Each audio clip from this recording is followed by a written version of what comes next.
అయితే ఇప్పుడు నిజంగా ఈ పాపి మారు మనసు పొందితే, తప్పు చేశానని అనుకుంటే, నేను నిత్యము బ్రతకాలి, నా బ్రతుకు నాశనం అయిపోవడం, మధ్యలో ముగించుకోవడం నాకు ఇష్టం లేదని నువ్వు అనుకుంటే, ఖచ్చితంగా ఇప్పుడు మరలా అదే వచ్చింది. ఒకనాడు మాయమైపోయినటువంటి ఆహారం మరలా ఇప్పుడు వచ్చింది.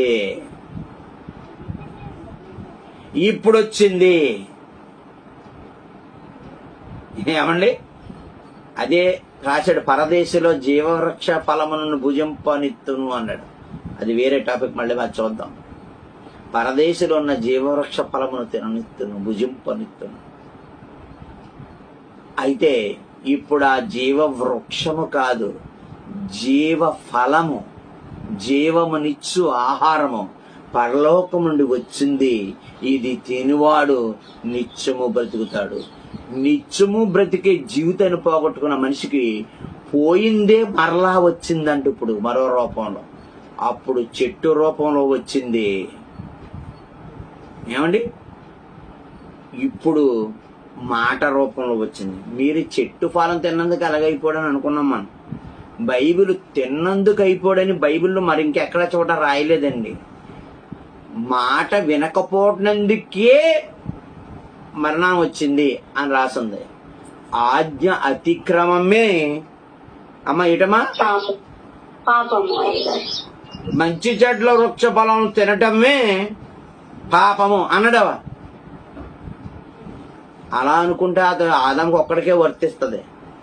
ఆదాము పండు తిన్నందుకు కాదండి, ఆ పండు తినవద్దన్న మాటను దాటినందుకు, ఆజ్ఞను మీరినందుకు ఏమైంది? పాపం వచ్చింది. అంతే.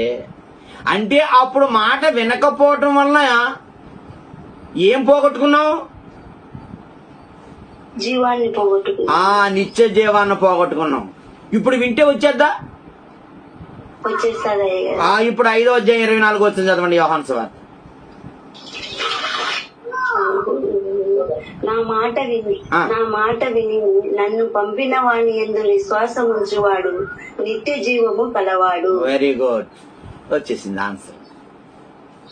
ఏదైనా తోటలో వినకపోవటం వలన నిత్య జీవం పోయింది. అంటే మాట జీవవృక్షమేనా, జీవవృక్ష ఫలమేనా మాటమ్మా? అవునయ్య గారు. మీరు చెట్టు అయితే, చెట్టు మంచిదైతే పండును ఏమవుతుంది అన్నాడు? మంచివి అయితే. పండు అంటే ఫలం, చెట్టు ఫలం.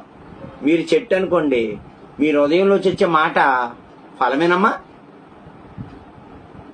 మంచి ఫలములు ఫలించండి. సామెతల గ్రంథంలో మంచి మాట జీవవృక్షము, జీవవృక్ష ఫలము అని రాశాడు. ఎవరో సొలొమోను గారు.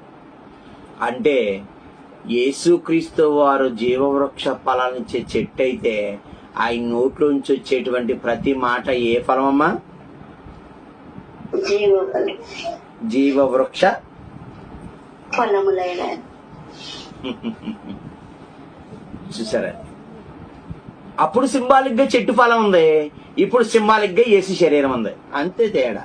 కానీ ఇప్పుడు తినటం వల్ల నిత్యజీవం ఏమీ రాదు, కానీ వినటం వల్లే వస్తుంది. వినటం వల్ల విశ్వాసం కలుగుతుంది. విశ్వాసం క్రీస్తుని గురించిన మాట వల్ల కలుగుతుంది. అక్కడ మాట వినకపోవటం వలనే నిత్యజీవం కోల్పోయావు, ఇక్కడ మాట వింటేనే నిత్యజీవం వస్తుంది. అద్వితీయ సత్యదేవుడు విని నిన్ను నీవు పంపిన యేసుక్రీస్తుని ఎరుగుటయే నిత్య జీవము. యోహాను సువార్త 17వ అధ్యాయం 3వ వచనం.